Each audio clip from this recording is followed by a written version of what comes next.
Unit third chapter number 7 rings integral domains and fields, वलय पूर्णांकीय प्रांत और क्षेत्र। ठीक है, ये चीज अब हम लोग इसके अंदर पढ़ेंगे, वलय पूर्णांकीय प्रांत और क्षेत्र। सबसे पहले स्टार्ट करेंगे पर रिंग्स वलय।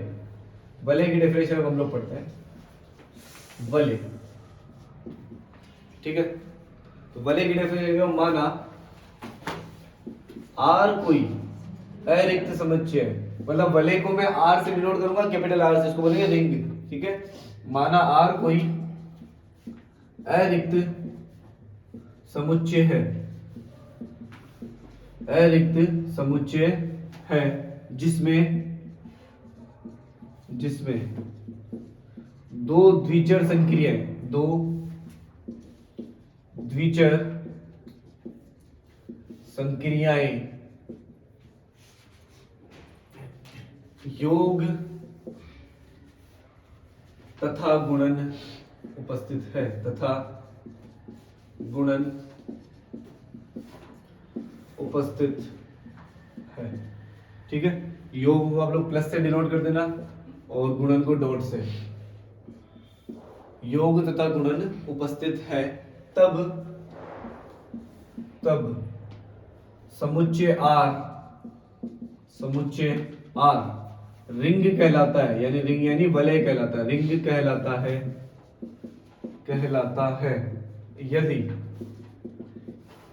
यदि सबसे पहले लिख दो पहले, यदि आर निम्न गुणधर्मों का पालन करे, आर निम्न गुणधर्मों का पालन करे,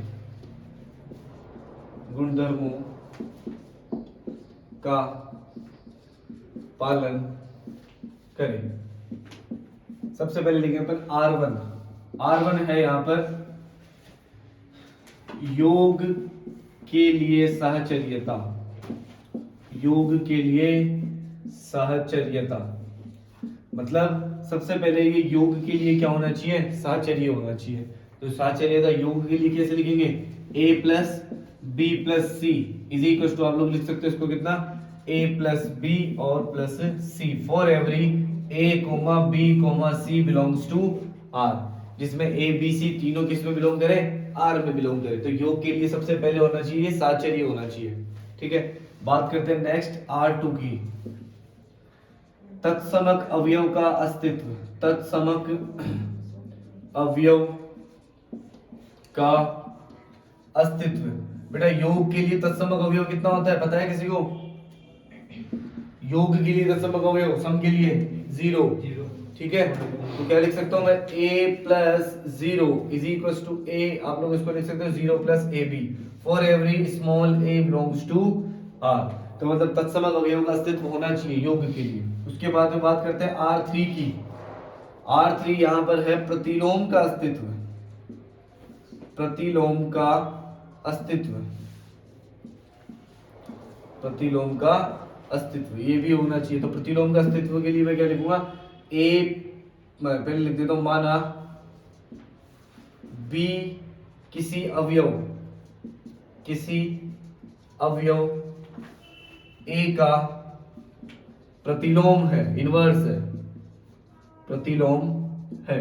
तो हम लोग लिख सकते हैं इसमें small a plus B is equal to 0 is equal to b plus a। आपको पता है कि इनवर्स वाला जब भी ऑपरेट होता है, ठीक है, किसी भी अवयव पे, तो वापस से आप लोगों को तत्समक अवयव मिलता है। तो तत्समक अवयव कितना मिला है, 0। तो इधर भी लिख सकते हो आप लोग b plus a for every a comma b belongs to r, a और b किस में बिलोंग कर रहे हैं, r में बिलोंग कर रहे हैं। ठीक है, ये हो गए R3 आपके पास में। आगे चलते हैं, R3 के बाद में बात करते हैं अपन R4। ठीक है, ये सारी चीजों की पालना करना चाहिए, ये सारे को सबको फॉलो करेगा ये, तभी इसको बोलेंगे हम लोग रिंग। योग के लिए साहचर्यता, तत्समक अवयव का अस्तित्व, प्रतिलोम का अस्तित्व, योग की क्रम विनिमयता, योग की क्रम विनिमयता, क्रम विनिमयता। अब आप लोगों को योग की क्रम विनिमयता पता होगी कि a plus B is equal to, मैं लिख सकता हूं उसको क्या, b plus a for every a comma b belongs to r। तो R4 हो गए। उसके बाद बात करते हैं R5 की, R5 करेगा गुणन के लिए साहचर्यता, गुणन के लिए साहचर्यता, साहचर्यता ठीक है। तो गुणन के लिए एसोसिएटिविटी प्रॉपर्टी क्या होती है, A dot B dot C is equal to, मैं लिख सकता हूँ उसको ए डॉट बी और डॉट में C for every A comma B comma C belongs to R. ठीक है, तो ये भी फॉलो करना चाहिए गुणन के लिए साहचर्यता को भी। उसके बाद में बात करते हैं R6।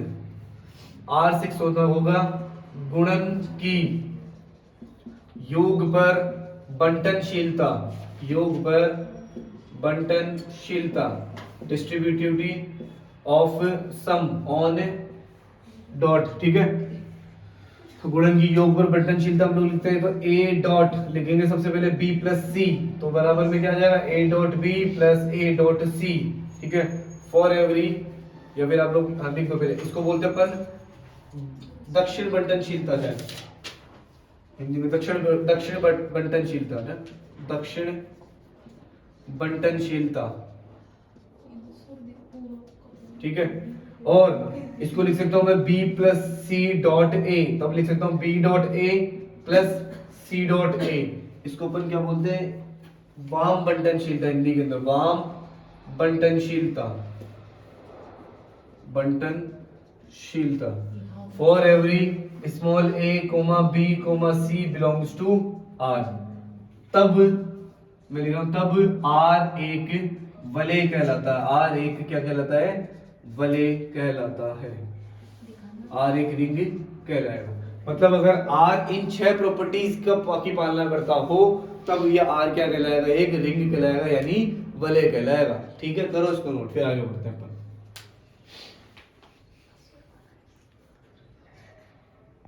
इसके आगे चलते हैं अपन, वलय की डेफिनेशन के आगे। देखो यार, वलय को आर प्लस कोमा डॉट से निरूपित करते हैं, इस तरीके से निरूपित किया जाता है, से निरूपित करते हैं, नोटेशन ये रहेगा इसका, निरूपित करते हैं। अब मैं बात करता हूं टाइप्स ऑफ रिंग, विशेष प्रकार की वलय, विशेष प्रकार के वलय। तो विशेष प्रकार के वलय के अंदर स्टार्ट करते हैं अपन, सबसे पहला वलय, उसको बात करेंगे, मैं लिख रहा हूं क्रम विनिमयक वलय, क्रम विनिमयक वलय। अब क्रम विनिमयक वलय, कुछ के माइंड में क्वेश्चन आएगा, सर पहले ही हम लोगों ने क्रम विनिमय प्रूफ करा है, क्रम विनिमयक वलय, लेकिन जो उस टाइम पर क्रम विनिमय रिंग जो होती है, डेफिनेशन की बात करता हूं, तो डेफिनेशन के अंदर क्रम विनिमय आता है वो सिर्फ योग का आता है, डॉट का क्रम विनिमय नहीं आता है। ठीक है, अगर डॉट का भी क्रम विनिमय आता है तो उसको हम लोग क्रम विनिमयक वलय बोलते हैं। क्लियर है, तो मैं लिखूंगा यदि कोई वलय, यदि कोई वलय आर, मतलब क्रम विनिमयक वलय, मतलब गुणन के लिए क्रम विनिमयक होने के लिए पहले वलय होना आवश्यक है, उसके बाद में क्रम विनिमयक वलय हम लोग प्रूफ करेंगे। तो गुणन के लिए, सॉरी, यदि वलय आर गुणन के लिए या फिर गुणन संक्रिया के लिए, गुणन संक्रिया के लिए क्रम विनिमयक हो, क्रम विनिमयक, क्रम विनिमयक हो, तब ऐसी वलय, ऐसी वलय क्रम विनिमयक वलय कहलाती है। गुणन संक्रिया के लिए क्रम विनिमय हो तब ऐसी वलय क्रम विनिमयक, क्रम विनिमयक वलय कहलाती है, वलय कहलाती है। तो गुणन संक्रिया के लिए क्रम विनिमयक ए डॉट बी और इज इक्वल टू कितना हो, B dot C for every A comma B belongs to R. तो ये हो जाएगा क्रम विनिमयक वलय। सेकंड नंबर पे बात करता हूं मैं तत्समकी वलय, तत्समकी वलय, या फिर हम लोग बोल सकते हैं इसको इकाई सहित वलय, इकाई सहित वलय, सहित वलय, तत्समकी वलय या फिर इकाई सहित वलय, मार्क। ठीक है, इकाई सहित वलय। फिर लिख रहा हूं यदि कोई वलय आर, यदि किसी वलय आर का लिखो, यदि किसी वलय आर का गुणन संक्रिया के लिए, गुणन संक्रिया के लिए तत्समक अवयव उपस्थित हो, तत्समक अवयव उपस्थित हो तो इस वलय को इकाई सहित वलय या फिर तत्समकी वलय कहते हैं। इकाई सहित वलय या फिर तत्समकी वलय कहते हैं ना, कहते हैं। अर्थात दैट इज ए डॉट तत्समकी वलय होना चाहिए। तो A dot one is equal to, वापस से ए आ जाए, इसको लिख सकता हूं one dot A for every small A belongs to R. तो यहां एक जो होता है वो क्या कहलाता है, तत्समक अवयव कहलाता है। तत्समक अवयव कहलाता है।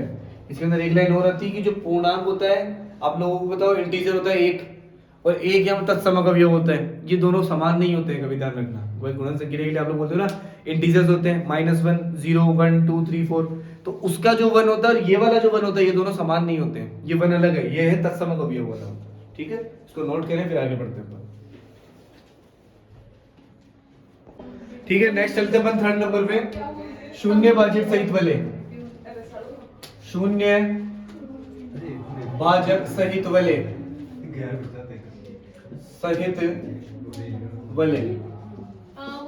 तो शून्य भाजक सहित वलय। ठीक है, इसके अंदर लिखते हैं अपन, यदि पहले लिखते थे कोई वलय आर, कोई वलय आर, कोई वलय आर शून्य भाजक सहित वलय कहलाता है। शून्य भाजक सहित वलय कहलाता है यदि a is equals to 0, sorry a is not equals to 0, या फिर लिख दो यदि कोई दो अवयव, पहले कोई दो अवयव a, b belongs to r इस प्रकार विद्यमान हो कि, इस प्रकार विद्यमान हो कि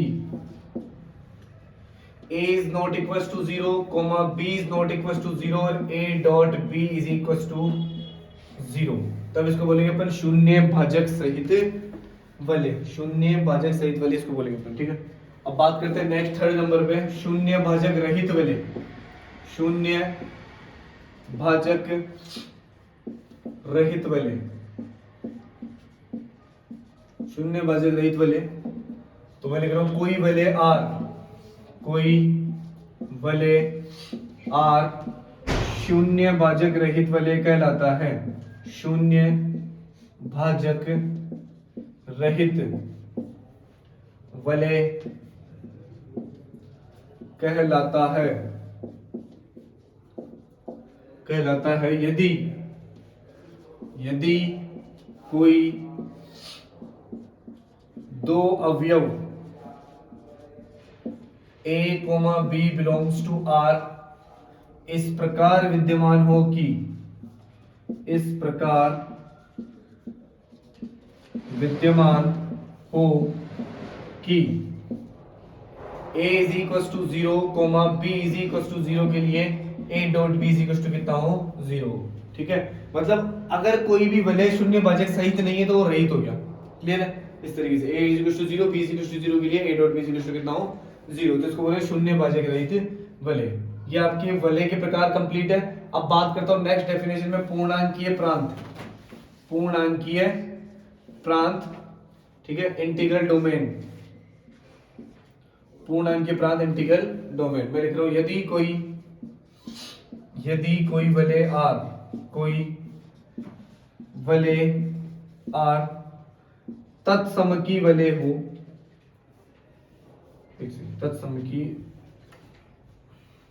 हाँ तत्समकी वलय हो, क्रम विनिमय हो, हाँ तत्समकी वलय हो कोमा शून्य भाजक रहित वलय हो, शून्य भाजक रहित वलय हो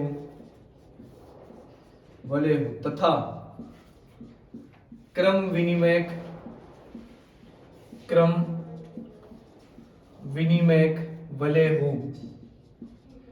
वलय हो तो यह पूर्णांकीय प्रांत कहलाता है। पूर्णांकीय प्रांत यानी इंटीग्रल डोमेन पूर्णांकीय प्रांत कहलाता है।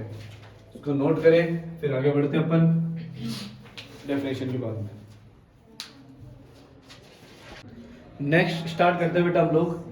आप लोगों ने अभी तक पढ़ा है, इसके अंदर से इसकी डेफिनेशन पढ़ी है, रिंग पढ़ा है आप लोगों ने, रिंग क्या होता है उसके अंदर, फिर आप लोगों ने लास्ट अभी आप लोग प्रांतीय डोमेन आप लोग पढ़ चुके हो, ठीक है, डोमेन उसको बोलते हैं। उसके आगे हम लोग बात करते हैं क्षेत्र की, फील्ड, ठीक है, बात करते हैं अपन क्षेत्र, इसको बोलते हैं अपन फील्ड। क्षेत्र किसको कहते हैं? कोई वलय आर, मतलब क्षेत्र होने के लिए, फील्ड होने के लिए पहले उसका रिंग होना कंपलसरी है। क्लियर है? रिंग मतलब वो जो 6 प्रॉपर्टीज कल मैंने बताई थी, मतलब लास्ट क्लास के अंदर, वो कंप्लीट होनी चाहिए। क्लियर है? तो कोई वलय आर एक क्षेत्र कहलाता है यदि यह वलय गुणन संक्रिया के लिए, यह वलय गुणन संक्रिया के लिए, गुणन संक्रिया के लिए सबसे पहले क्या हो? क्रम विनिमय हो, क्रम विनिमय हो। सेकंड नंबर पे इसमें इकाई अवयव हो, इसमें इकाई अवयव विद्यमान हो। और थर्ड नंबर पे प्रत्येक शून्यतर का मतलब होता है नॉन जीरो, ठीक है, जो जीरो नहीं हो। प्रत्येक शून्यतर अवयव का गुणनात्मक, मल्टीप्लिकेटिव इनवर्स, गुणनात्मक प्रतिलोम आर में विद्यमान हो, यानी रिंग में क्या हो? विद्यमान हो। मतलब ये तीन चीजों को अगर कोई भी रिंग जो है वो सेटिस्फाई कर रही है तो उसको मैं क्या बोलूंगा बेटा? क्षेत्र। तो क्षेत्र क्या होगा? जब कोई वलय आर एक क्षेत्र कहलाता है यदि वलय गुणन संक्रिया के लिए क्रम विनिमय होना चाहिए, इसमें इकाई अवयव विद्यमान होना चाहिए, और प्रत्येक शून्यतर यानी नॉन जीरो अवयव का गुणात्मक प्रतिलोम आर में विद्यमान होना चाहिए, प्रतिलोम विद्यमान होना चाहिए, वो भी गुणात्मक वाला, ठीक है, योगात्मक वाला नहीं, गुणात्मक वाला प्रतिलोम उसके अंदर विद्यमान होना चाहिए। इसके आगे मैं बात करता हूँ विषम क्षेत्र की। इसके बाद में आता है विषम क्षेत्र। विषम क्षेत्र को एक और नाम से जाने जाते हैं अपन, विभाजन वलय। विषम क्षेत्र को विभाजन वलय भी बोलते हैं, विभाजन वलय, ठीक है। तो मैं लिखता हूं इसकी डेफिनेशन। कोई वलय आर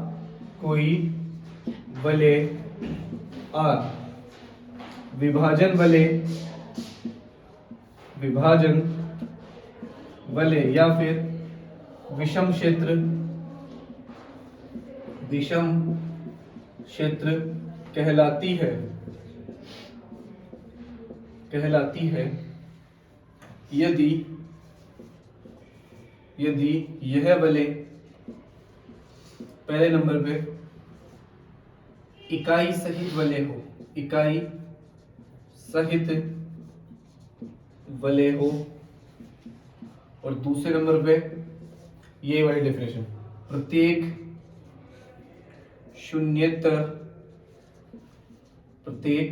शून्यतर यानी नॉन जीरो अवयव का गुणनात्मक या फिर गुणनात्मक प्रतिलोम आर में विद्यमान हो, प्रतिलोम आर में विद्यमान हो, आर में विद्यमान हो। ठीक है, इसको नोट करें फिर आगे बढ़ते हैं। ठीक है, नेक्स्ट आगे चलते अपन बूलियन वले पे। बूलियन वले,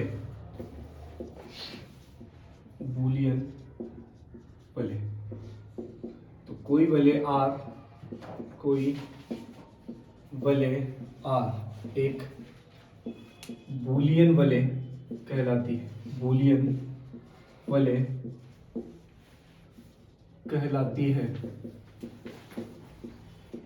यदि इसका प्रत्येक अवयव, यदि इसका प्रत्येक अवयव सक्षम हो, सक्षम मीन्स इंडेम्पोटेंट हो,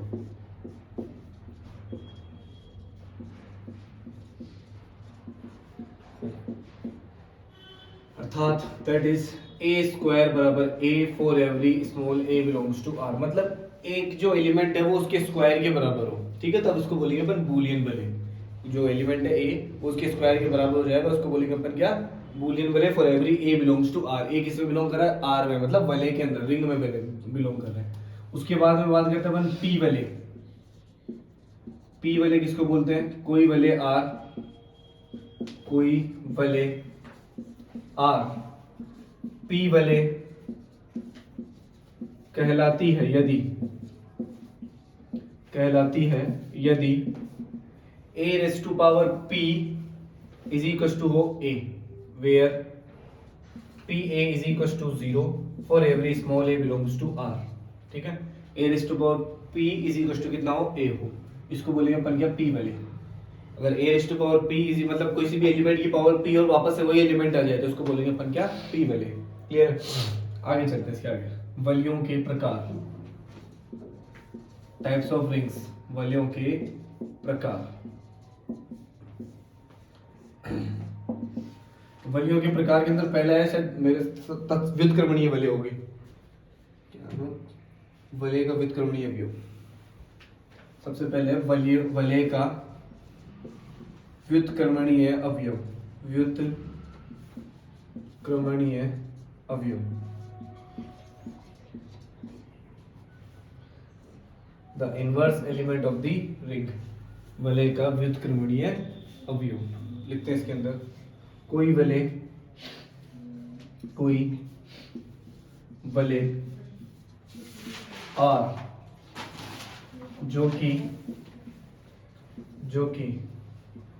क्रम विनिमयक तथा, कोई वलय आर जो कि क्रम विनिमयक तथा तत्समक या फिर तत्समकी वलय है, तब यहाँ वलय का व्युत्क्रमणीय अवयव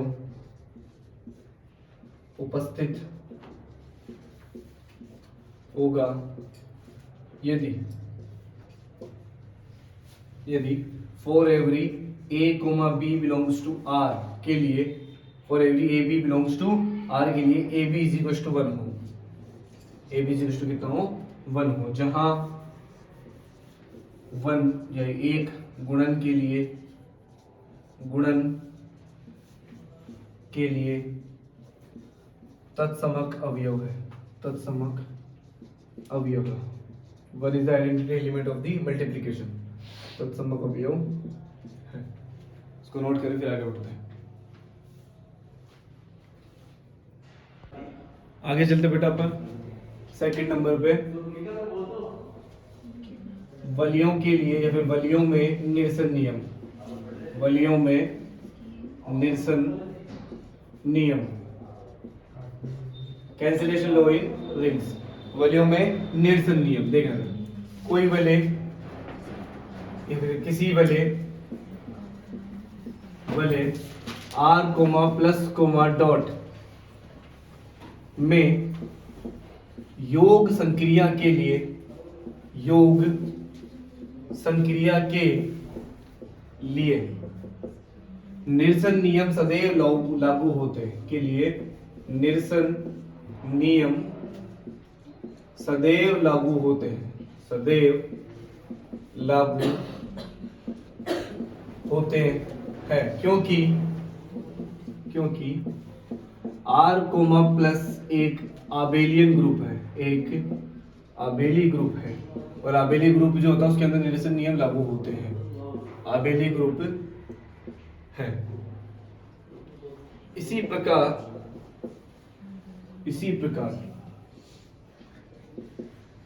किसी वलय के लिए, वलय के की गुणन संक्रिया के लिए, गुणन संक्रिया के लिए निरसन नियम, कैंसलेशन लो, लागू होंगे यदि a is not equals to 0, यानी for every a, b, c belongs to R के लिए मैं बात करता हूँ, a is not equals to 0, a b is equals to, यहां लिखता हूं मैं कितना, b a b is equals to कितना, b a में लिखता हूं, या फिर a b is equals to, आप लोग यहाँ पे ac लिख लो मेरे, a b is equals to ac, फिर आप लोग बना दोगे इसको b is equals to कितना, c, a is not equals to 0 होना चाहिए, और यहाँ पर भी same a is not equals to 0 होना चाहिए, इसको उल्टा लिखते हैं तो b a is equals to कितना, c a, तो यहाँ पे a से कैंसिल आउट हो जाएगा, फिर कितना आ जाएगा, b is equals to कितना, c, इसको बोलेंगे अपन क्या, a से कैंसिल आउट, लेफ्ट वाला हुआ है तो मतलब लेफ्ट कैंसिलेशन लो, इसको बोलेंगे वाम निरसन नियम, हिंदी में बात करते हैं तो इंग्लिश में बोलेंगे लेफ्ट कैंसिलेशन लो, वाम निरसन नियम, और इस तरफ करेंगे तो ये हो जाएगा दक्षिण निरसन नियम, दक्षिण निरसन नियम। बस a is not equal to 0 होना चाहिए इधर, अगर a और a को हम लोग कैंसिल आउट कर रहे हैं तो, ठीक है। नेक्स्ट आप लोगों के पास में वलय का केंद्र, थर्ड नंबर पे है वलय का केंद्र,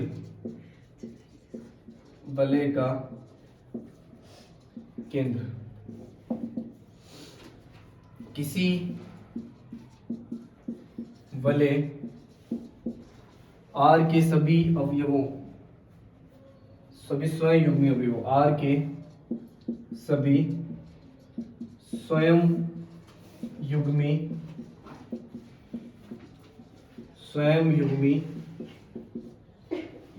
अवयवों के समुच्चय C को वलय R का केंद्र कहते हैं, अर्थात that is C is equals to small r belongs to capital R such that RA is equals to AR for every small a belongs to R, इस तरीके से होना चाहिए, तो मैं इसको बोलूंगा C को, मतलब वलय C को इसका केंद्र बोलते हैं, वलय का केंद्र, करो उसको नोट आगे बढ़ते हैं। एक डेफिनेशन और लिख ले आप लोग फोर्थ नंबर पे, वलय के एक अवयव का प्रसामान्यक, किसी अवयव A के लिए किसी वलय A belongs to R का प्रसामान्यक R के उन सभी अवयवों का समुच्चय है, उन सभी अवयवों का समुच्चय है जो अवयव A से क्रम विनिमय है, अवयव A से क्रम विनिमय है, इसे n a से व्यक्त करते हैं, एन ए से व्यक्त करते हैं। लिखो N A is equal to small R belongs to capital R such that A R is equal to R A. N is equal to small R belongs to capital R और A R is equal to R A. ये आप लोगों की definitions complete है सारी।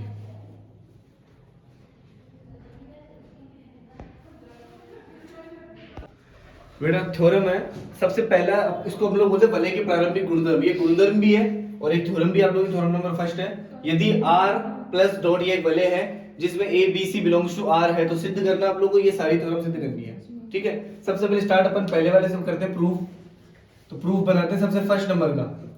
First number पे आप लोगों को a dot 0 is equal to 0 dot a और इज इक्वल टू 0 आप लोगों को ये चीज प्रूफ करनी है इसके अंदर। तो सबसे पहले मैं थर्ड टर्म को लेके चलूंगा इसके अंदर। थर्ड टर्म क्या लिखी हुई है? 0। थर्ड टर्म लिखी हुई कितनी? 0। अब 0 के बराबर में मैं 0 प्लस 0 भी लिख सकता हूँ, कोई दिक्कत नहीं है। 0 प्लस 0 लिख सकता हूँ।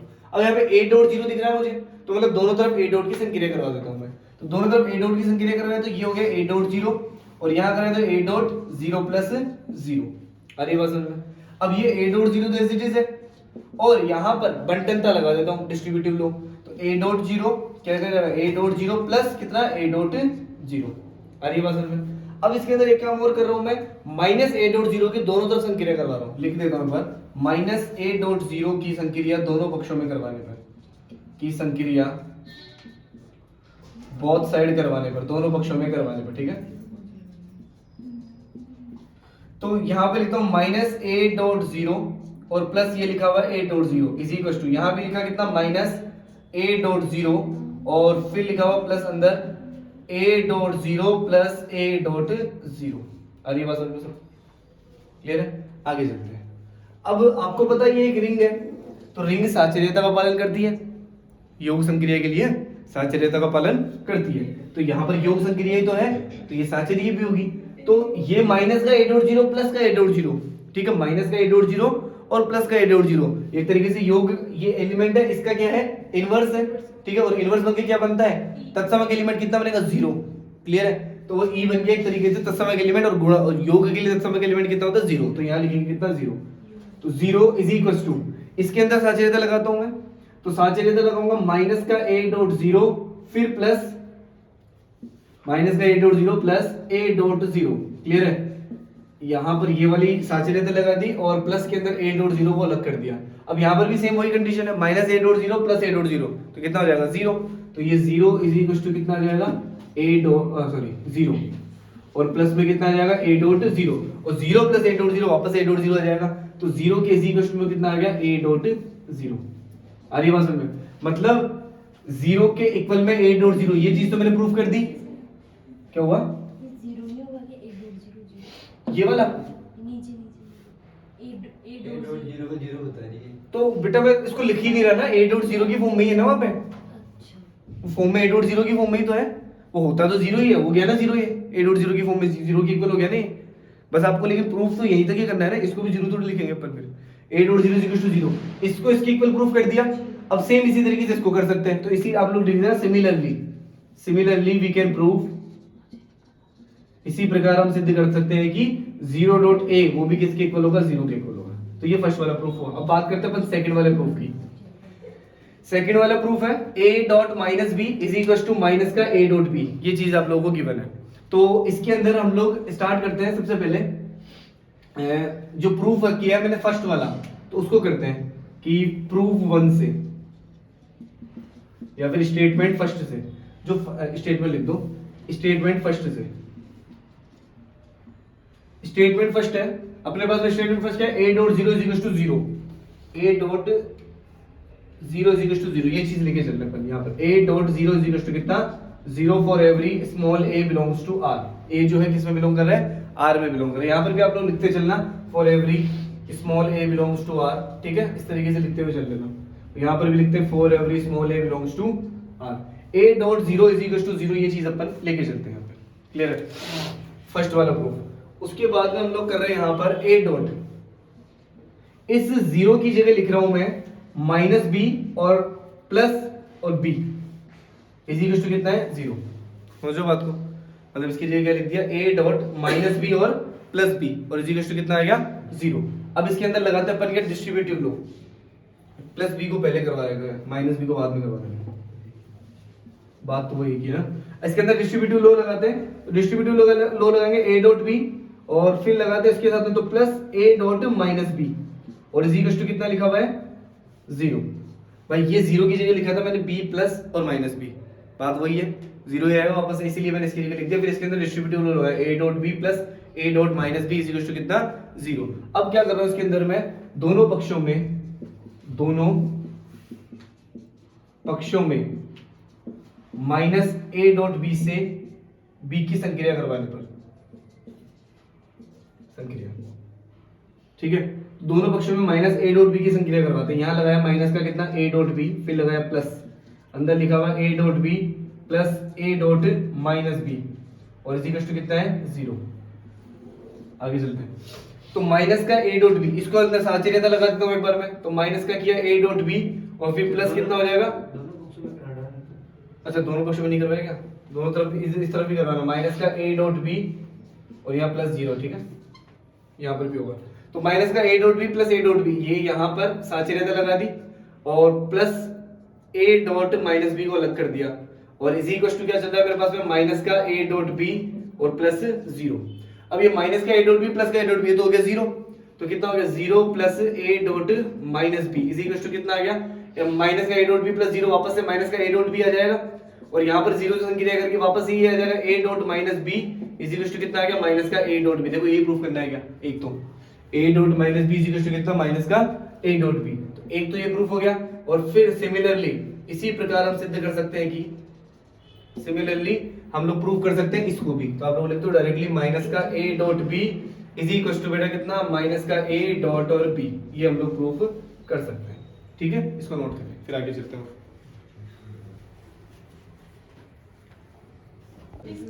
नेक्स्ट है थर्ड नंबर पे, थर्ड प्रूफ आपके पास में minus a dot minus b is equal to a dot b लिखा हुआ है।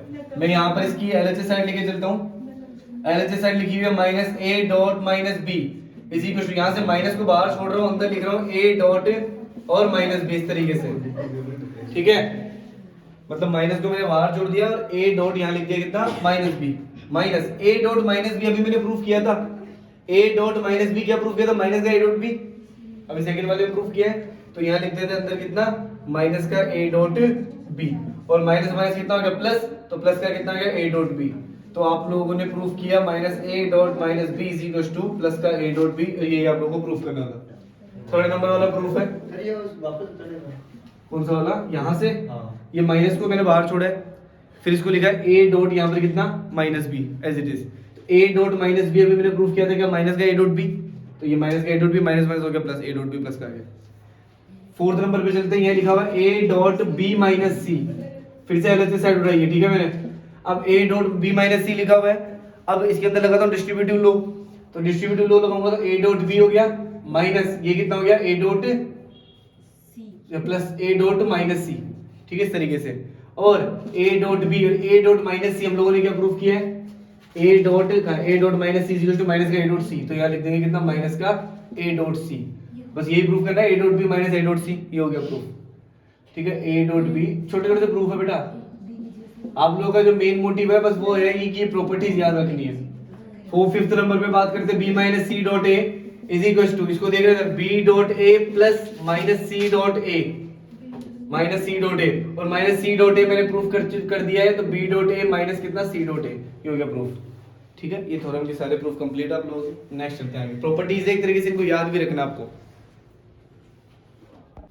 थ्योरम नंबर सेकंड है, सिद्ध कीजिए कि वलय R शून्य भाजक रहित होगी यदि और केवल यदि, अब यदि और केवल यदि इफ एंड ओनली इफ का केस आ रहा है, तो मतलब आप लोगों को कन्वर्स भी इसका प्रूफ करना होगा, क्लियर है, यदि और केवल यदि R में निरसन नियम लागू होते हैं। स्टार्ट करते हैं अपन सबसे पहले प्रतिबंध की आवश्यकता और प्रतिबंध की पर्याप्तता, इसको ये बोलते हैं प्रतिबंध की आवश्यकता। सबसे पहले ये स्टार्ट करते हैं अपन प्रतिबंध की आवश्यकता, तो यहां लिखते हैं अपन माना कोई 3 अवयव A, B, C belongs to R है। 3 अवयव मान लिए और R जो है शून्य भाजक रहित है तथा R शून्य भाजक रहित है, शून्य भाजक रहित है, शून्य भाजक रहित है, ये चीज मानी है मैंने। और प्रूफ क्या करना है, निरसन नियम लागू होते हैं। तो आप लोग को हमें सिद्ध करना है कि ये चीज भी लिखते हैं हम लोग, हमें सिद्ध करना है कि R में निरसन नियम लागू होते हैं, R में निरसन नियम लागू होते हैं, निरसन नियम लागू होते हैं। यह हम लोगों को क्या करना है, प्रूफ करना है। तो स्टार्ट करते हैं अपन कैसे। माना को 3 अवयव मान लिए A, B, C belongs to R। एक कंडीशन मान के चल रहा हूं मैं, सपोज दैट, अज्यूम दैट, माना A dot B is equal to A dot C for where A is not equal to 0 लिखो। ये कंडीशन मान के चल रहा हूं। A dot B is equal to कितना, A डॉट C, और A is not equal to 0। अब आप लोगों को पता है अगर इसमें निरसन नियम लागू होता है, ठीक है, निरसन नियम लागू होगा तो ये A से कैंसिल आउट हो जाएगा और B is equal to C। लेकिन अभी नहीं करना है, A से कैंसिल आउट कर दिया, B is equal to C, sir हो गया प्रूफ। आपको प्रूफ करके दिखाना है कि इसमें निरसन नियम लागू होता है। क्लियर है। A dot B is equal to क्या लिखा है मैंने, A डॉट C एक कंडीशन मान ली है, और अगर मैंने B is equal to C को प्रूफ कर दिया तो मतलब वो कंडीशन ट्रू हो गई है। आ रही है क्या बात समझ में। अभी हम लोग ये मान के चले A dot B is equal to A dot C where A is not equal to कितना है, 0। ये चीज है, ठीक। अब स्टार्ट करते हैं। यहां पर मैं लिख रहा हूं दोनों पक्षों में माइनस A डॉट C की संक्रिया करवाने पर, माइनस A डॉट C की मैं करवा रहा हूं इसमें संक्रिया। तो ध्यान देना इधर, A डॉट B तो A डॉट C की दक्षिण संक्रिया लिखते हैं यहां पर, A डॉट C की दक्षिण संक्रिया, इस तरफ करवा रहा हूं संक्रिया।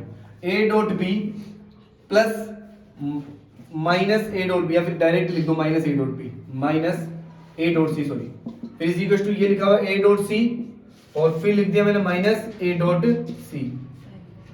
इसको आप लोग प्लस लिख के करो, एक बार प्लस लगाया यहाँ पर माइनस A डॉट C, और यहाँ पर भी प्लस लगाया, फिर यहाँ लिख दिया कितना, माइनस का A डॉट C, ठीक है। A डॉट B प्लस यहाँ लिखा माइनस का A dot C is equal to A dot C plus minus का A डॉट C, ठीक है। अब आगे चलते हैं इसको। तो यहाँ लिखा A dot B plus minus का A डॉट C, ये देखो यहाँ से आगे देखना, A dot B plus minus का A डॉट C, ठीक है। इसके आगे चलते हैं अपन, यहाँ लिखा A dot B second step के अंदर वो होगा प्लस माइनस का A डॉट माइनस C रखेंगे। अच्छा, इस स्टेप के अंदर अपन यहाँ पे A डॉट माइनस C रखते हैं ना, हाँ। तो यहाँ रखेंगे A डॉट, यहाँ रखा minus C is equal to, ये हो गया A डॉट C और ये माइनस A डॉट C, ये हो गया कितना, 0। तो यहाँ तो लिख दिया 0। अब ये A डॉट B और plus A dot minus C लिखा हुआ है, इसमें से A डॉट को कॉमन लिया, अंदर लिख दिया कितना, B minus C is equal to कितना हो गया, 0। अब यहाँ पर आप लोगों को कंडीशन दे रखी है। कंडीशन क्या दे रखी है, चूंकि A is not equal to 0, तो A तो जो है वो 0 के इक्वल हो नहीं सकता है। यहाँ पे पहले मान के चला था ना मैं, A is not equal to 0, तो A तो 0 के इक्वल नहीं हो रहा है। बात करें B माइनस C की, तो ये लिखा हुआ B minus C is equal to 0, तो B इज इक्वल टू कितना आ गया, C। मतलब A dot B is equal to A dot C लेके चला था मैं, A से कैंसिल आउट हो गया क्या, और B is equal to C बच गया, देखो इधर, ठीक है। तो इसका मतलब क्या है, R में निरसन नियम लागू होते हैं। यहाँ लिखते हैं जो कि वाम निरसन नियम है, जो कि वाम निरसन नियम है, अतः R में निरसन नियम लागू होते हैं, अतः R में निरसन नियम लागू होते हैं, निरसन नियम लागू होते हैं, ठीक है। ये कंप्लीट है आपका। नेक्स्ट चलते हैं आगे, इसका कन्वर्स प्रूफ करते हैं अपन अब, ठीक है। कन्वर्स प्रूफ करते हैं मतलब प्रतिबंध की पर्याप्तता, प्रतिबंध की पर्याप्तता। अब इसके अंदर आप लोग लिख रहे हैं, इसके अंदर सबसे पहले तो वही चीज, माना कोई अवयव, मतलब माना R में निरसन नियम लागू होते हैं, इस चीज को मान लेना और सिद्ध करना है कि R जो है शून्य भाजक रहित है। ये आप लोगों को सिद्ध करना है इसके अंदर, क्लियर है। अब मैं इसके अंदर मान रहा हूं for every A, B, C belongs to R के लिए यदि संभव हो तो माना, यदि संभव हो तो माना। ये क्या लिखा बेटा, आपको प्रूफ करना है R शून्य भाजक रहित है। मैं यहां पर केस मान रहा हूं कि R जो है शून्य भाजक सहित है, क्लियर है? शून्य भाजक सहित वाला केस क्या था? आप लोग डेफिनेशन पढ़ोगे तो पता लगेगा। a is not equal to 0 था वहां पे, b is not equal to 0 था, और a dot b is equal to कितना आता है? 0। यही केस था शून्य भाजक सहित वाला। तो शून्य भाजक सहित वाला केस मान के चल रहा हूं, a is not equal to 0, b is not equal to 0, a dot b is equal to 0। लेकिन आप लोगों को पता है शून्य भाजक रहित के अंदर क्या होता है? b इज इक्वल टू 0 आ जाता है। लेकिन मैं मान के क्या चल रहा हूं? b is not equal to 0। ठीक है, तो मतलब मैं तो उल्टा मान के चल रहा हूं, तो मतलब मैं कहीं ना कहीं जाके अटक जाऊंगा अभी, और कहीं ना कहीं जाके अटक जाऊंगा, गलती का एहसास हो जाएगा और थ्योरम प्रूफ हो जाएगी। ठीक है, तो स्टार्ट करते हैं। a is not equal to 0, b is not equal to 0, a dot b is equal to कितना? 0। इसको दे दी क्वेश्चन नंबर फर्स्ट यहां पर। एंड चूंकि a dot 0 is equal to कितना होता है? 0। आप लोगों ने ये केस तो पढ़ा है, फर्स्ट नंबर की property a dot 0 is equal to कितना? 0। इक्वेशन नंबर क्या आ गई? Second. So by equation 1 and 2, by equation 1 and 2 मैं लिखा कितना? a dot b is equal to a dot 0। Clear है? a dot b is equal to कितना? a dot 0। अब पहले मैंने मान के चल रहा हूं, इसके अंदर ध्यान रखना प्रतिबंध की पर्याप्तता है। पहले क्या मान के चल रहा हूं मैं कि r में निरसन नियम लागू होते हैं, ऑलरेडी हो रहे हैं r में निरसन नियम लागू, तो ऐसे कैंसिल आउट हो जाएगा। तो b इज इक्वल टू कितना आ गया? 0। और मैं मान के क्या चल रहा था? b is not equal to 0, और इधर तो क्या आ गया? b is equal to 0। तो मतलब विरोधाभास हो गया। तो आप लोग क्या लिखोगे? जो कि विरोधाभास है, जो कि विरोधाभास है, विरोधाभास है। लास्ट के अंदर लिखोगे अतः है तीन अवयव एबीसी बिलोंग्स टू आर के लिए आर शून्य भाजक रहित है। इस तरीके से आप लोग लिखना। ठीक है, ये आप लोगों के थ्योरम प्रूफ है कंप्लीट। थ्योरम नंबर 3 है, भले ZP बराबर 0,1,2 dot dot dot P minus 1 plus P dot P एक पूर्णांकीय प्रांत है यदि और केवल यदि P अभाज्य संख्या है। इफ एंड ओनली इफ वाला केस आ गया तो आप लोग समझ जाओगे, इसको दोनों तरफ से मुझे प्रूफ करना होगा। ठीक है, स्टार्ट करते हैं। इसको कैसे प्रूफ करेंगे? प्रूफ सबसे पहले हम लोग अज्यूम करके चलेंगे। पहले तो आप लोग देखो, भले ZP बराबर 0, 1, 2 dot dot dot P minus 1 plus P dot P एक पूर्णांकीय प्रांत है यदि और केवल यदि P अभाज्य संख्या है। तो पहले मैं ये मान के चल रहा हूं, माना P एक अभाज्य संख्या है, माना P एक अभाज्य संख्या है, अभाज्य संख्या है। आप लोगों को सिद्ध करना है, हमें सिद्ध करना है कि, हमें सिद्ध करना है, now we have to prove that, क्या प्रूव करना है बेटा आप लोगों को? कि ZP एक पूर्णांकीय प्रांत है, ZP एक पूर्णांकीय प्रांत है, ये आप लोगों को प्रूफ करना है।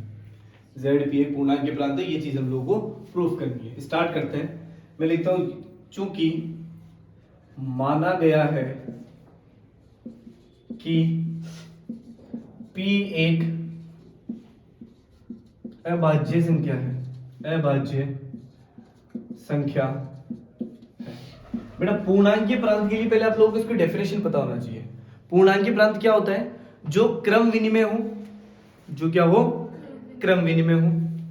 दूसरा क्या हो? तत्समक अवयव विद्यमान हो, तत्समकी हो। ठीक है, और तीसरा क्या हो? कि वो शून्य भाजक रहित हो। डेफिनेशन पढ़ोगे तो डेफिनेटली आप लोगों को पता लगेगा पूर्णांकीय प्रांत की डेफिनेशन, क्रम विनिमय हो, तत्समकी हो, और उसका क्या हो? शून्य भाजक रहित हो। अभी मैं बात करता हूं P एक अभाज्य संख्या है तथा यहां पर दो अवयव मान लिए x, y दोनों को बिलोंग करवा दिया किसमें? P में। चूंकि ZP एक पूर्णांकों का समुच्चय, एक पूर्णांकों का समुच्चय है। ZP क्या बेटा? एक पूर्णांकों का, इंटीजर्स का सेट है। अब इंटीजर के सेट के लिए प्लस और डॉट संक्रिया हमेशा क्या होती है? क्रम विनिमय होती है, उसके अंदर तत्समक अवयव भी विद्यमान होता है। ठीक है, कैसे आप लोगों को पता है? 1 + 0 बराबर 1, 3 + 0 बराबर 1, तो वो एक तरीके से तत्समक अवयव विद्यमान है ना वहां पे। क्लियर है? प्लस संक्रिया के लिए, डॉट के लिए नहीं है। ठीक है, प्लस संक्रिया के लिए क्या है? ये तत्समकी है, और क्या है? क्रम विनिमय है। क्रम विनिमय डॉट के लिए भी होती है। तो मैं लिखता हूं यहां पर इसीलिए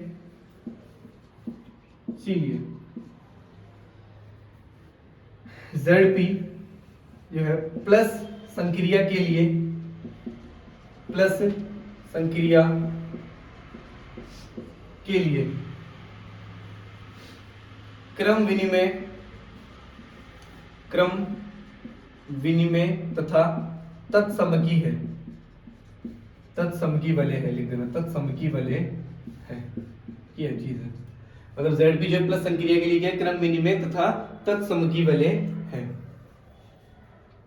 तथा ZP डॉट संक्रिया के लिए, डॉट संक्रिया के लिए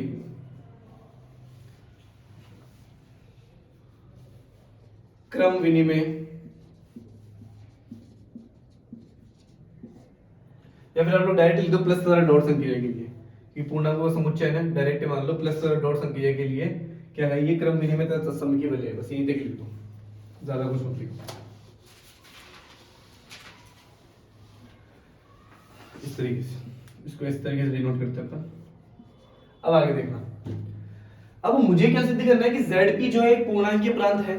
अब चूंकि P एक अभाज्य संख्या मानी है मैंने, x y बिलोंग्स टू क्या है P, मैं इन दोनों में संक्रिया लगा रहा हूं, डॉट संक्रिया, क्लियर है, डॉट संक्रिया लगा रहा हूं, तो x डॉट P और y इज इक्वल टू 0 मान लिया मैंने, माना x डॉट P बराबर dot P y is equal to 0। इसका मतलब क्या होता है पता है, कि x y को मल्टीप्लाई करके P का डिवाइड कर दो। इसका मतलब क्या होता है, x y को मल्टीप्लाई करके P का डिवाइड कर दो, इसका मतलब ये होता है मैंने x डॉट P y बराबर में क्या मान लिया 0, ये चीज लेके चल रहा हूं मैं। स्टार्ट करते हैं आगे, तथा x डॉट P y, इसका मतलब होता है कि मैंने x y को गुणा किया और यहां पर इस P से इसको डिवाइड किया है, x y को गुणा किया है और P से इसको डिवाइड किया है, तब जो P है या तो x से डिवाइड होगा या फिर P जो है वो y से डिवाइड होगा, ठीक है, मतलब P का डिवाइड या तो मैं x में कर सकता हूं या फिर y में कर सकता हूं, लेकिन P तो क्या है, अभाज्य संख्या है, अभाज्य मतलब बाध्यित नहीं हो सकती। मैं यहां पर आप लोग देखना x dot P y is equal to 0, इस वाले फैक्टर को देखना, x dot P y is equal to कितना 0, मतलब P के ऐसे दो एलिमेंट जिनको मल्टीप्लाई करने पे कितना आ जाए 0 आ जाए। अब एक बात बताना, एक संख्या क्या है, अभाज्य संख्या है, संख्या क्या है, अभाज्य संख्या। अभाज्य संख्या क्या होते हैं, 1 3 5 7, मतलब P के ऐसे दो एलिमेंट, कोई से दो एलिमेंट होते ही नहीं है जिनको मैं मल्टीप्लाई करोगे कि 0 आ जाए, ऐसे कोई दो एलिमेंट नहीं है ना, तो इसीलिए इसका मतलब क्या हो गया, या तो इसमें से एक ना एक एलिमेंट तो 0 होगा, तभी उसको मल्टीप्लाई करने पे क्या हो गया 0 हो गया, तो या तो x 0 होगा, मैं लिखूंगा क्या, या तो x बराबर में कितना होगा 0 होगा, या फिर y बराबर कितना हो जाएगा 0। अब आप लोग देखना एक चीज, आप लोग लेके क्या चले थे, x डॉट p y बराबर में 0 और साथ में क्या है x बराबर 0 y बराबर 0, किसका केस है, शून्य भाजक रहित का केस है, किसका केस है, शून्य भाजक रहित का। तो अगर कोई ZP क्या है, तत्सम की है, क्रम विनिमय और शून्य भाजक भी है, क्लियर है, शून्य भाजक रहित भी हो गया, तो मतलब क्या हो गया, पूर्णांकीय प्रांत हो गया। मैं लिखूंगा यहां पर, अतः ZP शून्य भाजक रहित होगा, शून्य भाजक रहित होगा, और इसीलिए आप लोग लिख सकते हो, इसीलिए ZP एक पूर्णांकीय प्रांत है। ZP क्या हो जाएगा, एक पूर्णांकीय प्रांत है, ठीक है, ये कंप्लीट आप लोग। अभी एक और थोड़ा, अभी इसी का कन्वर्स भी प्रूफ करेंगे अपन, इसको नोट करें फिर आगे बढ़ते हैं अपन, इसी थ्योरम पे आगे बढ़ते हैं अपन। अब मैं इसका यदि और केवल यदि मतलब इसका कन्वर्स प्रूफ करता हूं, तो कन्वर्स प्रूफ करने के लिए मैं पहले मान के चलूंगा, माना कि ZP एक पूर्णांकीय प्रांत है, एक पूर्णांकीय प्रांत है, मतलब इंटीग्रल डोमेन है, ZP एक पूर्णांकीय प्रांत है। अब इसमें हमें सिद्ध करना है कि P एक अभाज्य संख्या है, P एक अभाज्य संख्या है, ये चीज हम लोगों को इसके अंदर प्रूफ करनी है, P is a prime number, ये हम लोगों को प्रूफ करनी है। तो मैं लिखता हूं, चूंकि ZP एक पूर्णांकीय प्रांत है, एक पूर्णांकीय प्रांत है, अतः किन्हीं दो अवयवों x, y belongs to ZP के लिए मैं यहां पर वो जो कंडीशन मैंने प्रूफ की थी ना, वो चीज लिख रहा हूं directly, x dot p y is equal to 0 and x is equal to 0 and y is equal to 0। ये कंडीशन हम लोगों ने प्रूफ की थी अभी, क्लियर है? इस तरीके की कंडीशन हम लोग प्रूफ कर चुके हैं। अब मैं लिखता हूं उसको हम लोग विरोधाभास से सिद्ध कर रहे हैं। मैंने लिखा माना, यदि संभव हो तो माना, इफ इट इज पॉसिबल, यदि संभव हो तो माना p के कोई दो गुणनखंड, कोई दो फैक्टर्स, कोई दो गुणनखंड P1, P2 है। कोई दो गुणनखंड मान लिया मैंने P1, P2 है, तो इसको मैं लिख रहा हूं P is equal to P1 dot P2। देखना ध्यान से, P क्या है? अभाज्य संख्या। और अभाज्य संख्या है, कभी कोई फैक्टर्स होते हैं क्या? नहीं होते फैक्टर्स, मतलब एक तो वो खुद होता है, मतलब एक तो P खुद ही होगा और एक इसका 1 होगा, बस यही फैक्टर होगा, इसके अलावा कुछ नहीं होगा। लेकिन मैंने तो कुछ और ही मान लिया, P1 और P2 मान लिया, क्लियर है? बट दो फैक्टर मुझे पता है, वो तो लिख ही नहीं रहा था ना, एक तो P खुद होगा, एक 1 होगा, अभाज्य संख्या है तो दो फैक्टर्स होने चाहिए। लेकिन मैंने दो गुणनखंड क्या मान लिए? P1 को और P2, दो गुणनखंड मान लिए। P बराबर में कितना? P1, P2 और P1 डॉट P2। जब डॉट P की संक्रिया लगवाई थी x डॉट y में, तो कितना आया था? 0। तो P1 P2 भी इसी में रिलेट कर रहे हैं, तो मैंने क्या किया, इसके अंदर अगर संक्रिया लगाता हूं P1 डॉट P2 के अंदर, तो मतलब P1 डॉट P और यहां लगाया P2, यहां लिख देता हूं पहले P1 P2 दो गुणनखंड है, जहां एक चीज और लिख देना, जहां जो P1 है वो 0 से बड़ा है और P से छोटा है, एंड P2 का भी सेम है, 0 से बड़ा है और P से छोटा है। ये दो केस मान के चलो। तो P1 dot P2 is equal to, देखना P1 dot P P2, x की जगह और y की जगह इसको रख रहा हूं, तो इज इक्वल टू कितना आ रहा है मेरे पास में? 0। और ये के पास में इज इक्वल टू कितना आया? 0। लेकिन तथा ये P1 क्या है? 0 से बड़ा, P2 भी क्या है? 0, मतलब 0 के इक्वल तो नहीं है, तो मतलब P1 is not equal to 0 और P2 is not equal to 0।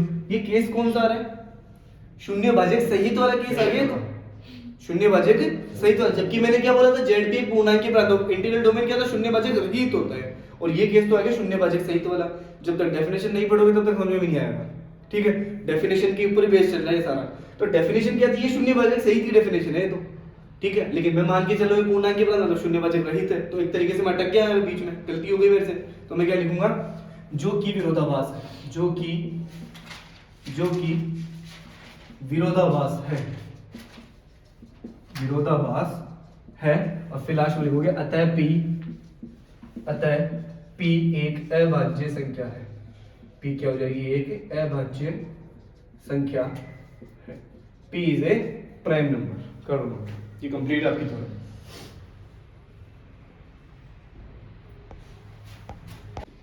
Next है बेटा, नेक्स्ट थ्योरम नंबर 6 है।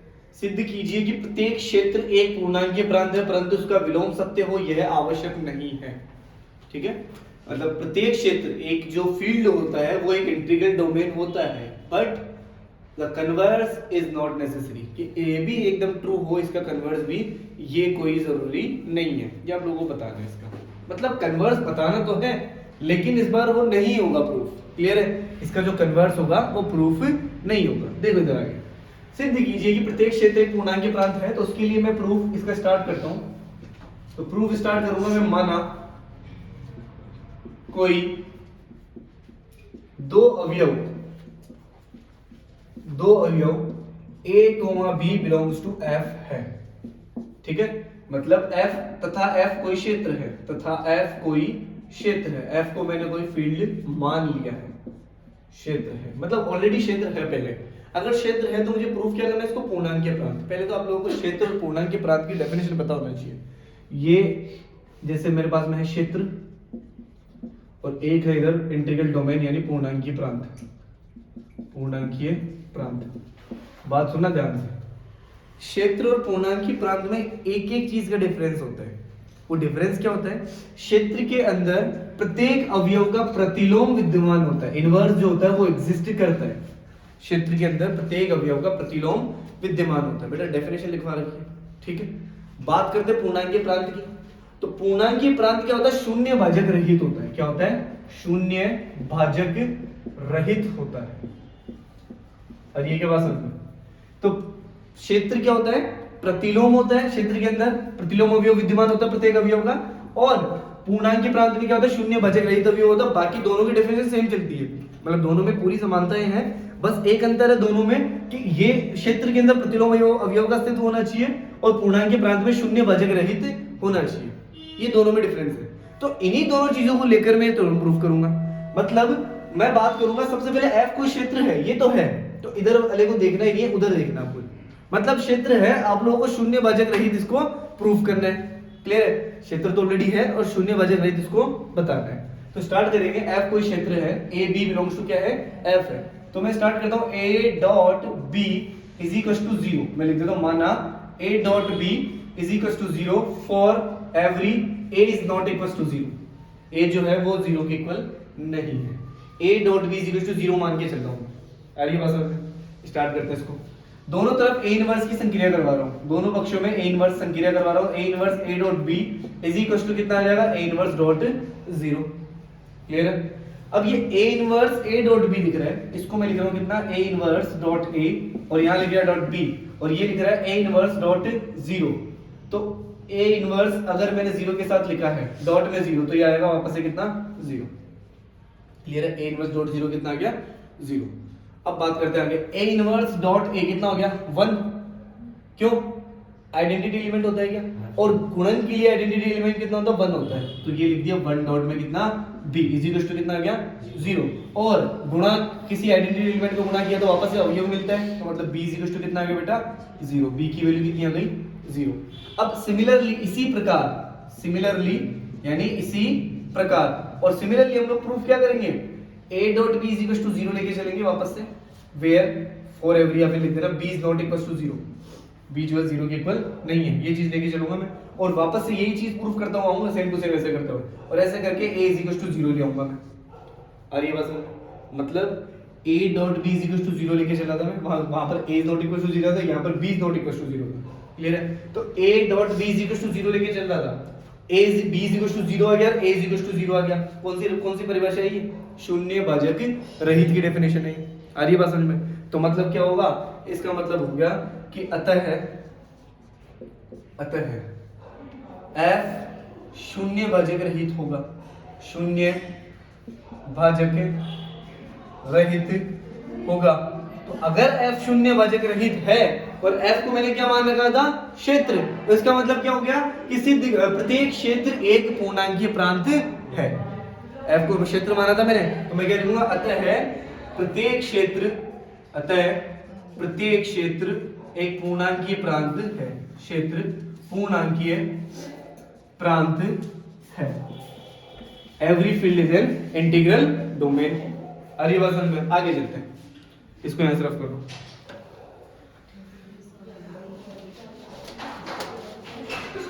प्रत्येक क्षेत्र एक पूर्णांकीय प्रांत हो गया। आगे बात करते हैं अपन इसका कन्वर्स की, विलोमतः, कन्वर्सली विलोमतः। अब बात सुनना, आप लोगों को बताना है कि पूर्णांकीय प्रांत भी एक क्षेत्र होता है। क्लियर है? मैं लिखूंगा, और ये आवश्यक नहीं है, परंतु इसका विलोम सत्य हो यह है आवश्यक नहीं है। मैं लिखता हूं माना ZP कोई पूर्णांकीय प्रांत है, पूर्णांकीय प्रांत है, तथा हम जानते हैं कि, एंड वी नो दैट, तथा हम जानते हैं कि ZP के सभी अवयव पूर्णांक होते हैं या फिर पूर्णांक है। ZP के सभी एलिमेंट्स क्या है, पूर्णांक है, इंटीजर्स है। क्लियर है? अब ZP के सारे एलिमेंट्स पूर्णांक है, आप लोगों को क्या बताना है कि ये क्षेत्र है, क्षेत्र के लिए क्या बताया था मैंने, प्रतिलोम होना चाहिए। ठीक है? मैं लिखता हूं यहां पर परंतु ZP में केवल -1, 1 ऐसे अवयव है जिनका प्रतिलोम एग्जिस्ट करता हो, यानी प्रतिलोम विद्यमान होगा। अब प्रत्येक अवयव का प्रतिलोम विद्यमान होना चाहिए भाई, तभी तो क्षेत्र होगा ना वो। अब ZP का कोई अवयव उठाओ, जैसे मैंने 2 उठा लिया, ठीक है, अब 2 का प्रतिलोम क्या होगा, 1/2 होना चाहिए। 2 का प्रतिलोम, 2 का इनवर्स क्या होगा, 1/2। अब 1/2 इसका इनवर्स तो है, लेकिन 1/2 इंटीजर नहीं है। अरे 1/2 पूर्णांक थोड़ी है, क्लियर है? तो 1/2 इसका एक क्या है, फैक्टर तो हो जाएगा, लेकिन वो पूर्णांक नहीं है। और ये बात समझ में, तो आप लोग लिख सकते हो फॉर एग्जांपल इसके अलावा, या फिर इसके लिख दो, इसके अलावा कोई और प्रतिलोम या फिर प्रतिलोमी अवयव विद्यमान नहीं होंगे, आप लोग फॉर एग्जांपल दे देना यहाँ पे, फॉर एग्जांपल कि 2 बिलोंग्स टू ZP, जो 2 है वो बिलोंग करेगा किसमें, ZP। अब 2 का जो इनवर्स है, 2 का प्रतिलोम, द इनवर्स ऑफ 2 का प्रतिलोम वो होता है कितना, 1/2, और वो नॉट बिलोंग्स टू क्या है, ZP। तो 1 मतलब 2 तो ZP में बिलोंग कर रहा है, लेकिन 1/2 ZP में बिलोंग नहीं कर रहा है। तो इसीलिए आप लोग क्या बोलते हो कि इसका विलोम सत्य हो यह आवश्यक नहीं है। लास्ट के अंदर पूरा स्टेटमेंट लिख के आना आप लोगों को एग्जाम के अंदर, कंप्लीट स्टेटमेंट, फिर लास्ट में लिखोगे हैंस प्रूव्ड। ये आप लोगों की थोड़ा कंप्लीट।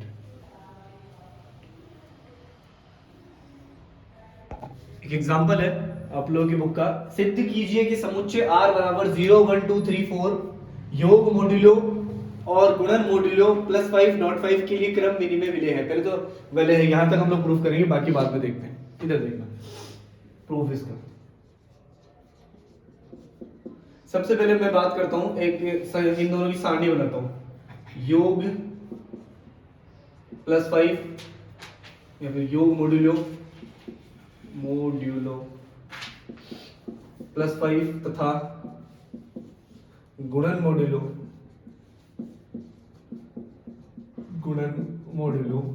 .5 के लिए सारणी। पहले तो अपन एक टेबल बनाते हैं इन दोनों के लिए, तो सारणी बनाते हैं। सबसे पहले यहां पर क्या है, .5 है, और यहां पर जो अवयव लिख रहा हूं 0 1 2 3 और 4, और यहां अवयव लिखता हूं 0 1 2 3 और फिर लिखा हुआ 4। हाँ, पहले +5 के लिए बना दो इधर, फिर .5 के लिए इधर बना दो। तो क्या करते हैं अपन, वही 0 + 0 कितना होता है, 0, फिर 1, फिर 2, फिर 3, फिर ये कितना आ गया 4, फिर 1 + 0 कितना होता है 1, 1 + 1 कितना 2, फिर 2 + 1 3, 3 + 1 4, 4 + 1 कितना होता है 5, लेकिन 5 नहीं लिखना है यहाँ पर, क्या रिमाइंडर कितना बचेगा, 5 को डिवाइड करने पे 0, वो शेष पर यहाँ लिखना है 0। अरे बात समझ में, आगे देते हैं 2 + 0 2, 2 + 1 3, 2 + 2 4, 2 + 3 कितना होता है 5, और डिवाइड करेंगे तो रिमाइंडर कितना बचेगा 0, और यहाँ रिमाइंडर बचेगा कितना 1। इधर बात करते हैं 3 + 0 3, 3 + 1 4, 3 + 2 5, लेकिन 0, फिर 1 और फिर कितना आएगा 2, ठीक है। और यहाँ बात करते हैं तो 4 + 0 कितना होता है 4, 4 + 1 5, 0, फिर 1, फिर 2 और फिर कितना आ जाएगा 3। ये क्या +5 के लिए मॉड्यूलो सारणी होगी। अब बात करते हैं अपन .5 के लिए, तो ये लिखा बेटा कितना .5, और r की जो वैल्यूज है वो पुट करते हैं 0 1 2 3 एंड 4, फिर यहाँ लिखते हैं 0 1 2 3 एंड 4, ठीक है। तो स्टार्ट करते हैं .5 के लिए, 0.0 कितना होता है 0, 0.1 0, 0.2 0, फिर 0, फिर 0, ठीक है। ये कंप्लीट क्या हो गया 0 हो गया। अब बात करते हैं 1 के लिए, 1.0 कितना हो गया 0, 1.1 कितना हो गया 1, 1.22 1.33 1.4 4, 1 2.0 कितना हो गया 0, 2.1 हो गया 2 2 2 जा 4, और 2 3 जा कितना होता है 5, रिमाइंडर कितना बचेगा 0, 4 2 जा कितना होता है, क्या हुआ 8 6 होता है ना, 2 3 जा 5 होता है, 2 3 जा 6 होता, सॉरी 2 2 जा 2 3 जा 6 होता है, और फिर डिवाइड करके तो रिमाइंडर बचता है ना, फिर 4 2 जा होता है 8, और डिवाइड करके रिमाइंडर कितना बचता है 3, ठीक है। कोई बात नहीं, गलतियां इंसान से होती है। 3 + 3.0 कितना होता है 0, 3 को 1 से मल्टीप्लाई कर 3, 3 को 2 से मल्टीप्लाई करके कितना आएगा 6, और 6 का अंदर 5 का डिवाइड करके कितना आएगा 1, ठीक है। 3 3 से कितना होता है 9, और 9 में 5 का डिवाइड करेंगे रिमाइंडर कितना बचेगा 4, फिर 3 का 4 में करेंगे, 4 3 से कितना होता है 12, मल्टीप्लाई करेंगे तो 12 और रिमाइंडर बचेगा 2, ठीक है। तो यहाँ बचेगा 2। फिर बात करते हैं 4 0 0 हो गया है, तो फिर आगे 4 1 जा कितना होता है 4, 4 2 जा 8, रिमाइंडर बचेगा कितना 3, 4 3 जा 12, रिमाइंडर बचेगा कितना 2, सर एक ही चीज वीडियो देखिए, और 4 4 जा 16, रिमाइंडर बचेगा कितना 1, ठीक है। ये टेबल बन गई पूरी। अब योग मोडुलो प्लस 5 गुणन मोडुलो के लिए क्रम विनिमय वलय है, पहले आपको क्रम विनिमय वलय बताना है। क्लियर है? क्रम विनिमय वलय मैंने उस टाइम पर आपको चेक करना बताया था। कैसे? कि ये जो आप लोगों के पास में ये वाली जो टेबल है, मतलब रो है, वो 0 1 2 3 4, ये किसी ना किसी कॉलम में मिलेगी आप लोगों को। 0 1 2 3 4 किसी ना किसी क्या में मिलेगी? कॉलम में। देखो मिल रही है क्या कहीं पे? 0 1 2 3 4 फर्स्ट वाले कॉलम में मिल रही है क्या? तो ये क्रम विनिमय है। आगे बात समझ में। इधर बात करो, 0 1 2 3 4 ये किसी कॉलम में मिल रही है क्या? 0 1 2 3 4 ये वाले इस वाले कॉलम में मिल रही है। मिल रही है क्या? तो एक तरीके से क्या हो गई ये क्रम विनिमय विलय है। आगे बात समझ में। तो इसको लिखोगे कैसे आप लोग? यहाँ लिखता हूं सारणी फर्स्ट मॉड्यूलो 5 के लिए, मॉड्यूलो 5 के लिए क्रम विनिमय है। डायरेक्ट लिख देना क्रम विनिमय है। सारणी फर्स्ट प्लस 5 के लिए क्रम विनिमय है, तथा सारणी सेकंड डॉट 5 के लिए क्रम विनिमय है। अब बात करते हैं आगे। क्रम विनिमय तो दोनों है। अब आगे क्या बोला? क्या यह पूर्णांकी प्रांत है? अब पूर्णांकी प्रांत होने के लिए क्या चीज होनी चाहिए? दो चीजें होनी चाहिए, तत्समक अवयव होना चाहिए और शून्य भाजक रहित होना चाहिए। आगे की बात समझ में। ये दो केस ऐसे और होने चाहिए। तो तत्समक अवयव तो आप लोग यहां से क्या करते हो? ये वाली रो सेम टू सेम नीचे मिलनी चाहिए, कहीं ना कहीं मिल रही है क्या? 0 1 2 3 4 सेम टू सेम रो नीचे मिलनी चाहिए, मिल रही है क्या? ठीक है। और सेम टू सेम 0 1 2 3 4 मिल रही है कहीं? ये 0 1 2 3 4 आ रही है बात समझ में। तो ये वाली रो नीचे वाली रो में मिलनी चाहिए, सेम टू सेम ये जो रो है नीचे इधर कहीं ना कहीं रो के अंदर मिलनी चाहिए। तो मतलब तत्समक तो है। तो आप लोग क्या लिखोगे? सारणी फर्स्ट तथा सेकंड, फर्स्ट एंड सेकंड क्रमशः है रेस्पेक्टिवली, वो प्लस 5 के लिए, ये डॉट 5 के लिए तत्समकीय है। मतलब तत्समक अवयव विद्यमान है, तत्समकीय। अब पूर्णांक प्रांत के लिए इसको शून्य भाजक रहित भी करना है आप लोगों को। ठीक है। तो मैं बात करता हूं यहां पर सारणी सेकंड से देखना ध्यान से। सारणी सेकंड के यहां पर कर रहा हूं, इस बॉक्स बना के सारणी सेकंड के दो अवयव उठाता हूं मैं। 0.50 बराबर में आ रहा है कितना? 0। 1.50 कितना आ रहा है? 0। फिर 2.50 कितना आ रहा है? 0। फिर 3.50 कितना आ रहा है? 0। फिर 4.50 कितना आ रहा है? 0। मतलब यहां पर मैं लिख रहा हूं एक तरीके से, इसको मानो a.5 और b इज इक्वल टू कितना लिख रहा हूं मैं? 0। यहां पर या तो a 0 होना चाहिए या फिर b 0 होना चाहिए। तो b की वैल्यू कितनी हो रही है? 0। या तो a 0 या फिर b 0, कोई ना कोई एक 0 होना चाहिए। वो 0 हो रहा है। क्लियर है? इस तरीके से आप लोग लास्ट के अंदर क्या लिखोगे? सारणी से a.5b इज इक्वल टू कितना होना चाहिए? 0, जहां या तो a इज इक्वल टू 0 या b इज इक्वल टू 0। और ये जो केस है ये किसका है? शून्य भाजक रहित का केस है। और शून्य भाजक रहित है तो मतलब ये क्या हो जाएगा? पूर्णांकीय प्रांत हो जाएगा। चलिए इसको नोट, ये कंप्लीट।